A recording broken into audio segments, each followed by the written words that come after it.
Good afternoon, and thank you all for making the time at short notice. So David Bird, the MD of Dangote Refinery.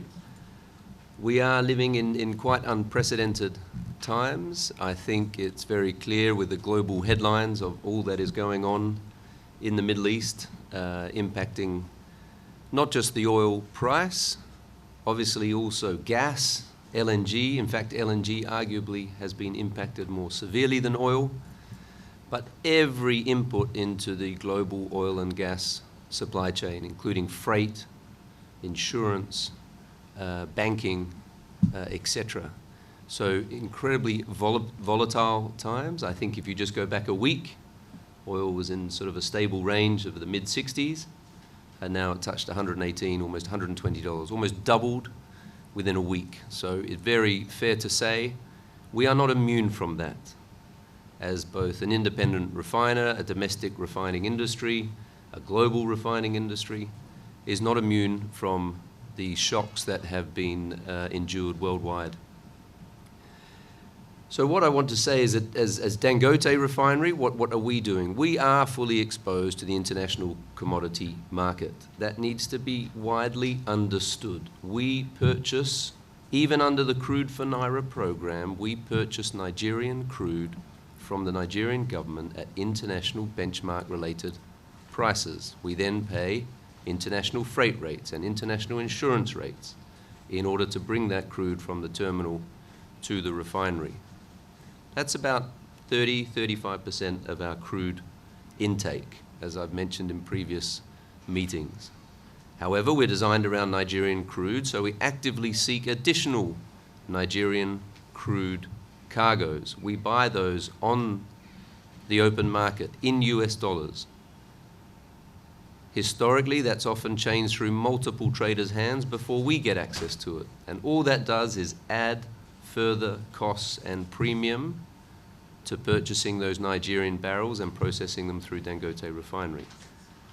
And then there's another element about sort of, again, that balance of 30–40% of our crude diet that we purchase on the open market, and we've processed a wide variety of crudes, predominantly West Texas, but also from as far afield as South America, Central America, and then obviously we look very closely at West African grades. So fully international, fully exposed in that regard. So I fully acknowledge the pain that is being suffered. We are seeing that. We are doing what we can to ensure that we minimize costs throughout our supply chain. However, our price input is crude at benchmark-related prices. Freight is benchmarked against freight rates. To put some of those numbers in perspective, I mentioned the crude oil, the Brent. You could go back a week and it was hovering in a stable range of the mid-60s. It's now 118. If you look at freight rates, it would cost us about $800,000 a day to bring crude on a tanker from a Nigerian terminal to our refinery. That's currently 3.5 million, 800,000 to 3.5 million. Incredible escalation in the freight rates. Now that would be no different if Nigeria did not have a domestic refining industry. And that is the message that we would like to get across. We are exposed to global commodity price movements. We understand the pain that incurs in our business and obviously throughout the economy to drive inflation and so forth. And that is being felt worldwide. Nigeria, with a domestic refining industry, is not immune to that. However, the benefit of having a domestic refining industry is supply security. What would be worse than $120 oil is no oil. And there are countries right now, developed and developing, without a domestic refining industry that are already rationing. They are already seeing panic buying. And heaven knows what will happen over the next 10 days, 2 weeks, as some of those countries with low supply security stocks start to endure significant shortages, because where are the molecules going to come from? This is both crude and refined products. Incredible disruption where the Middle East was a significant supplier of crude and refined products to the world, and that has now been curtailed. So where are those refined products going to come from? And you see a lot of self-interest in the way every country behaves.